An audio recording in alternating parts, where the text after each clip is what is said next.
शान्ताकारं भुजगशयनं पद्मनाभं सुरेशं विश्वाधारं गगनसदृशं मेघवर्णं शुभांगं लक्ष्मीकान्तं कमलनयनं योगविद्यारण्यगम्यं वन्दे विष्णुभव्यहरं सर्वलोकैकनाथं।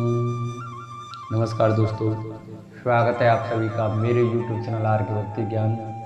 भक्तों, आज की वीडियो में हम आपको श्रीमद् भगवद गीता के 14वें अध्याय के महात्म्य की और गीता सार की कथा सुनाएंगे। तो सभी भक्तजन हमारी वीडियो को श्रद्धा भाव और प्रसन्नचित मन से सुने। जो भक्त हमारे चैनल पर नए आए हैं, जिन्होंने अभी तक हमारे चैनल को सब्सक्राइब नहीं किया है, वो हमारे चैनल को सब्सक्राइब करें, वीडियो को लाइक करें और कमेंट में कृष्ण कन्हैया लाल की जय, बांके बिहारी लाल की जय अवश्य लिखें। तो आइए भक्तों, हम अपनी कथा को प्रारंभ करते हैं। वक्रतुंड महाकाय सूर्यकोटि समप्रभ निर्विघ्नं कुरु मे देव सर्वकार्येषु सर्वदा। नारायणं नमस्कृत्य नरं चैव नरोत्तमं देवीं सरस्वतीं व्यासं ततो जयमुदीरये। जय जय श्री राधारमण, जय जय नवल किशोर, जय जय जय चित्सूर प्रभु, तो जय जय माखनचूर। वृंदावन शोभन नहीं और नंदगाम सौगाम, बंसी वट सो वट नहीं और कृष्ण नाम सो नाम। सब द्वारन को छोड़ के मैं आयो तेरे द्वार, ओ वृषभान की लाडली तनिक मेरी ओर निहार। बोलो राधा रामचंद्र भगवान की जय, बोलो बाल कृष्ण लाल की जय। श्री महादेव जी कहते हैं, पार्वती अब मैं भवबंधन से छुटकारा पाने के साधनभूत 14वें अध्याय का महात्म बतलाता हूँ। तुम ध्यान देकर सुनो। सिंगल द्वीप में विक्रम बेताल नामक एक राजा थे, जो सिंह के समान पराक्रमी और कलाओं के भंडार थे।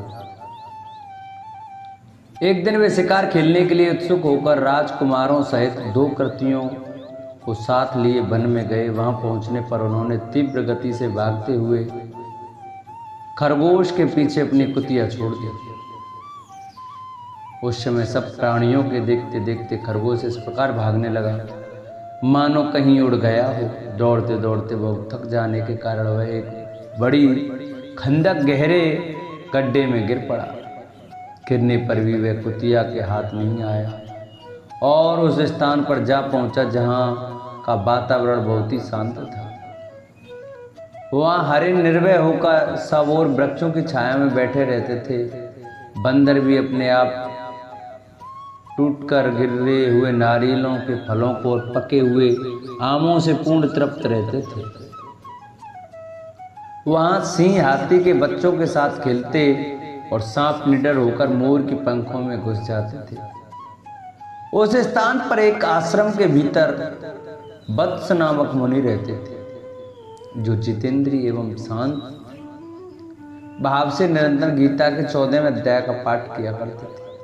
आश्रम के पास ही वत्स मुनि के किसी शिष्य ने अपना पैर धोया था। ये भी 14वें अध्याय का पाठ करने वाले थे। उसके जल से वहां की मिट्टी गीली हो गई थी। खरगोश का जीवन को शेष था। वह हाँफता हुआ आकर उसी कीचड़ में गिर पड़ा। उसके स्पर्श मात्र से ही खरगोश दिव्य विमान पर बैठकर स्वर्गलोक को चला गया। फिर कुतिया भी उसका पीछा करती हुई आई। वहां उसके शरीर में भी कुछ कीचड़ के छींटे लग गए। फिर भूख प्यास की पीड़ा से रहित हो कुतिया का रूप त्याग कर उसने दिव्यांगना का रमणीय रूप धारण कर लिया तथा गंधर्वों से सुशोभित दिव्य विमान पर आरूढ़ हो वह भी स्वर्गलोक को चली गई। यह देख मुनि के मेधावी शिष्य स्कंदर हंसने लगे। उन दोनों के पूर्व जन्म के बैर का कारण सोचकर उन्हें बड़ा विस्मय हुआ था। उस समय राजा के नेत्र भी आश्चर्य से चकित उठे। उन्होंने बड़ी भक्ति के साथ प्रणाम करके पूछा, विप्रवर नीच योनि में पड़े हुए दोनों प्राणी कुतिया और खरगोश ज्ञानहीन होते हुए भी जो स्वर्ग में चले गए, इसका क्या कारण है, इसकी कथा सुनाइए। शिष्य ने कहा, भोपाल, इस वन में वत्स नामक ब्राह्मण रहते हैं। वे बड़े जितेंद्रिय महात्मा हैं। गीता के 14वें अध्याय का सतत जप किया करते हैं। मैं उन्हीं का शिष्य हूँ। मैंने भी ब्रह्म विद्या में विशेषज्ञता प्राप्त की है। गुरु जी की ही भांति में भी 14वें अध्याय का प्रतिदिन जप करता हूँ। मेरे पैर धोने के जल में लौटने के कारण यह खरगोश कुतिया के साथ ही स्वर्गलोक को प्राप्त हुआ है। अतः मैं अपने हंसने का कारण बताता हूँ। महाराष्ट्र में प्रत्युदक नामक महान नगर है। वहाँ केशव नाम का एक ब्राह्मण रहता था, जो कपटी मनुष्यों में अग्रगण्य था। उसकी स्त्री का नाम विलोभना था। वह स्वच्छंद विहार करने वाली थी। इसमें क्रोध में आकर जन्म भर के बैर को याद करके ब्राह्मण ने अपनी स्त्री का वध कर डाला और उसी पाप से उसको खरगोश की योनि में जन्म मिला। ब्राह्मणी भी अपने पाप के कारण कुतिया हुई। श्री महादेव जी कहते हैं, यह सारी कथा सुनकर श्रद्धालु राजा ने गीता के 14वें अध्याय का पाठ आरंभ किया और इससे उन्हें परम गति की प्राप्ति हुई। बोलो शंकर भगवान की जय। बोलो गीता माता के 18वें अध्याय की जय। 14वें अध्याय गीता सार। उसके उपरांत श्री कृष्ण भगवान बोले, हे अर्जुन, ज्ञानों में भी अति उत्तम परम ज्ञान को मैं फिर भी तेरे लिए कहूँगा कि जिसको जानकर सब मुनिजन इस संसार से मुक्त होकर परम सिद्धि को प्राप्त हो गए हैं। हे अर्जुन, इस ज्ञान को आश्रय करके तार धारण करके मेरे स्वरूप को प्राप्त हुए सृष्टि के आदि में पुनः उत्पन्न नहीं होते हैं और प्रलय काल में भी व्याकुल नहीं होते हैं, क्योंकि उसकी दृष्टि में मुझ वासुदेव से भिन्न कोई वस्तु है ही नहीं। हे अर्जुन, मैं ब्रह्मरूप प्रकृति तार त्रिगुणमयी माया संपूर्ण भूतों की योनि है। तार गर्भाधान का स्थान है और मैं उस योनि में चेतन रूप बीज को स्थापन करता हूँ। उस जड़ चेतन के संयोग से सब भूतों की उत्पत्ति होती है। हे अर्जुन, नाना प्रकार की सब योनियों में जितनी मूर्तियाँ अर्थात शरीर उत्पन्न होते हैं, उन सब की त्रिगुणमयी माया तो गर्भ को धारण करने वाली माता है और मैं बीज को स्थापन करने वाला पिता हूँ। हे अर्जुन, सत्वगुण, रजोगुण, तमोगुण ऐसे प्रकृति से उत्पन्न हुए तीनों गुण इस अविनाशी जीवात्मा को शरीर में बांधते हैं। हे निष्पाप, उन तीनों गुणों में प्रकाश करने वाला निर्विकार सत्वगुण तो निर्मल होने के कारण सुख की आसक्ति और ज्ञान की आसक्ति से अर्थात ज्ञान के मान से बनता है। और हे अर्जुन, राग रजोगुण को कामना और आसक्ति से उत्पन्न हुआ जान वह इस जीवात्मा को कर्मों की और उनके फल की आसक्ति से बांधता है। और हे अर्जुन, सर्वदेहाभिमानियों के मोहने वाले तमोगुण को अज्ञान से उत्पन्न हुआ जान वह इस जीवात्मा को प्रमाद, आलस्य और निद्रा के द्वारा बांधता है। क्योंकि हे अर्जुन, सत्वगुण सुख से लगता है और रजोगुण कर्म से लगता है तथा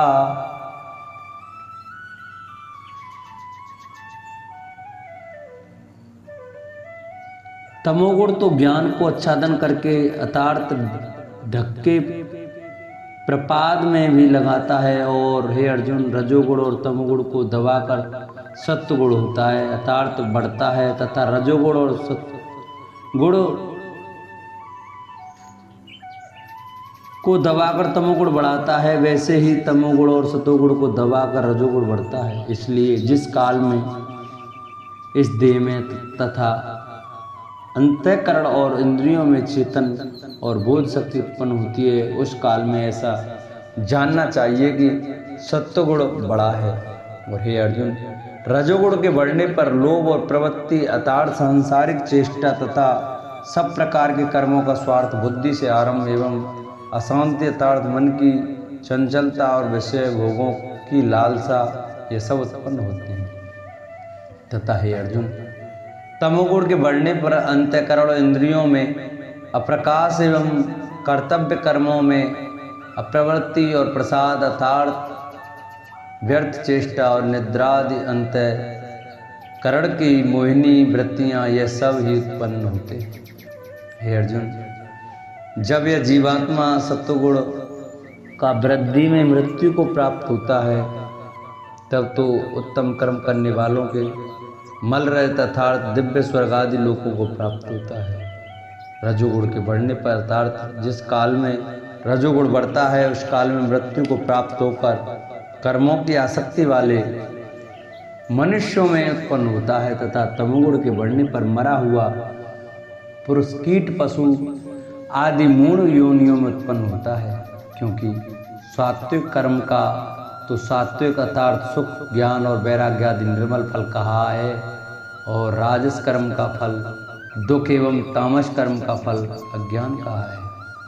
सत्वगुण से ज्ञान उत्पन्न होता है और रजोगुण से निसंदेह लोभ उत्पन्न होता है तथा तमोगुण से प्रमाद और मोह उत्पन्न होते हैं और अज्ञान भी होता है। इसलिए सत्वगुण में स्थित हुए पुरुष स्वर्ग आदि उच्च लोकों को जाते हैं और रजोगुण में स्थित राजस पुरुष मध्य में अर्थात मनुष्य लोक में ही रहते हैं एवं तमोगुण के कार्य रूप निद्रा प्रमाद और आलस्य आदि में स्थित हुए तामस पुरुष अधोगति को अर्थात कीट पशु आदि नीच योनि को प्राप्त होते हैं। हे अर्जुन, जिस काल में दृष्टा अर्थात समष्टि चेतन में एक ही भाव से स्थित हुआ साक्षी पुरुष तीनों गुणों के सिवा अन्य किसी को करता नहीं देखता अर्थात गुण ही गुणों में बरतते हैं ऐसा देखता है और तीनों गुणों से अति परे सच्चिदानंद घन स्वरूप मुझ परमात्मा को तत्व से जानता है। उस काल में वह पुरुष मेरे स्वरूप को प्राप्त होता है तथा यह पुरुष इन स्थूल शरीर की उत्पत्ति के कारण रूप तीनों गुणों का उल्लंघन करके जन्म मृत्यु वृद्धावस्था और सब प्रकार के दुखों में से मुक्त हुआ परमानंद को प्राप्त होता है। इस प्रकार भगवान के रहस्य युक्त वचनों को सुनकर अर्जुन ने पूछा कि हे पुरुषोत्तम, इन तीनों गुणों से अतीत हुआ पुरुष किन किन लक्षणों से युक्त होता है और किस प्रकार के आचरण वाला होता है तथा हे प्रभु, मनुष्य किस उपाय से इन तीनों गुणों से अतीत होता है। इस प्रकार अर्जुन के पूछने पर श्री कृष्ण भगवान बोले, हे अर्जुन, जो पुरुष सतगुण के कार्य रूप प्रकाश को और रजोगुण के कार्य रूप प्रवृत्ति को तथा तमोगुण के कार्य रूप मोह को भी ना तो प्रवृत्त होने पर बुरा समझता है और ना निवृत्त होने पर ही उनकी आकांक्षा करता है तथा जो साक्षी सदृश स्थित हुआ गुणों के द्वारा वितरित नहीं किया जा सकता और गुण ही गुणों में बरतते हैं ऐसा समझता हुआ जो सच्चिदानंद घन परमात्मा में एक ही भाव से स्थित रहता है एवं उस स्थिति से चलायमान नहीं होता, जो निरंतर आत्म भाव में स्थित हुआ दुख सुख के समान समझने वाला है तथा मिट्टी पत्थर और स्वर्ण में समान भाव वाला और धैर्यवान है तथा जो प्रिय और अप्रिय को बराबर समझता है और अपनी निंदा स्तुति में भी समान भाव वाला है तथा जो मान और अपमान में मम एवं मिश्रित और बैरी के पक्ष में भी सम है, वह संपूर्ण आत्मरमों में कर्तापन के मान से रहित हुआ पुरुष गुणातीत कहा जाता है। और जो पुरुष अव्यभिचारी भक्ति रूप योग के द्वारा मेरे को निरंतर भजता है, वह तीनों गुणों को अच्छे प्रकार उल्लंघन करके सच्चिदानंद घन ब्रह्म में एक ही भाव होने के लिए योग्य होता है।